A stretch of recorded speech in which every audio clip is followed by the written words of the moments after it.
Bom dia, eu sou Gina Calzavara, administradora, funcionária da Universidade Federal do Pará. Nós temos uma experiência desenvolvida ao longo do Rio Tucunduba, que fica no campus profissional da Universidade Federal do Pará. A experiência ela vem acontecendo desde 2011. É uma proposta sustentável que se compromete com a natureza a partir de uma experiência com os alunos da instituição.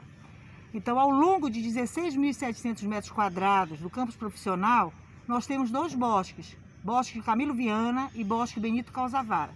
É uma área extremamente estratégica, é uma área de grande visibilidade, com um histórico interessante por ter sido plantado as primeiras árvores nos acolhimentos dos calouros, os trotes ecológicos da época. Essa proposta visa chamar a atenção para a questão dos resíduos sólidos. Então, nós aproveitamos todos os materiais, porque na verdade nós consideramos que não existe lixo. O lixo, aquilo que você descarta, que você abandona, pode ser justamente aquilo que a outra pessoa precisa para executar o seu trabalho. Então nós reaproveitamos absolutamente tudo. Um capacete de obra que passa da validade, uma estrutura de um computador, uma grade, uma madeira de demolição, garrafas PET, pneus, absolutamente tudo. Mas a gente tenta harmonizar o uso desse material, chamando a atenção para as plantas que existem na natureza e que deveriam ser mais valorizadas na nossa região. Então a proposta dos bosques coincide em bosques, que já existe, como eu já disse o nome, Benito Calzavara e Camilo Viana, jardins, porque nós procuramos trabalhar com jardins temáticos, então nós trazemos as plantas medicinais, as plantas aromáticas, as plantas alimentícias não convencionais, as ornamentais, aquelas plantas desprezadas que passaram da moda, como uma samambaia e outras espécies. Pomar, porque tem uma quantidade grande de fruteiras plantadas na área.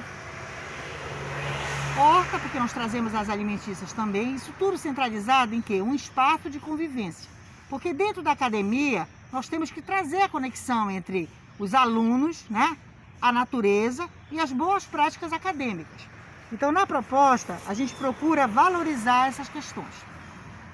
A cada aluno da instituição é convidado a participar, Nós temos alunos de várias áreas do conhecimento ao longo desse tempo todo. Atualmente, nós estamos com alunos de engenharia sanitária e ambiental, de artes visuais, de farmácia, de educação física, engenharia elétrica, estatística. Esses alunos, eles executam essas práticas dentro da instituição a partir de experiências que eles se propõem a construir. Porque o aluno ele tem que exercitar as atividades, ele tem que encontrar um interesse pelo meio ambiente. Então, a partir dessas práticas, ele consegue perceber melhor de que educação ambiental não é só palestra, não é só fala. A educação ambiental, na minha opinião, ela deve ser materializada, ela deve transformar realidades. Então, um monte de lixo acumulado na cidade, na verdade, é um instrumento de educação ambiental.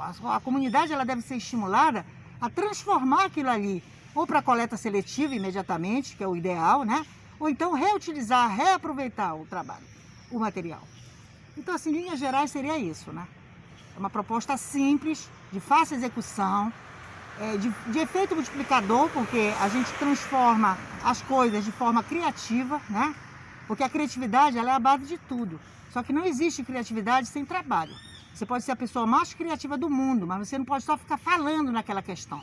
Você tem que transformar aquilo ali.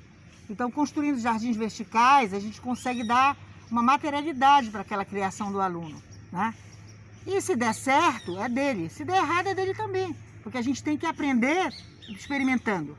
Para isso é que existe a universidade. Eu convido as pessoas a visitarem esse espaço. Apesar da pandemia, nós não paramos a nossa atividade no sentido total, porque a gente entende que nós não podemos largar os cuidados com a natureza, apesar da pandemia. Então, nós temos que nos preservar as outras pessoas, mas manter zelando aquele espaço. Nós estamos passando por um momento delicado, difícil, complexo, Mas com os cuidados devidos, a gente não pode largar a cidade, largar a instituição, entrega a sua própria sorte, apesar da pandemia.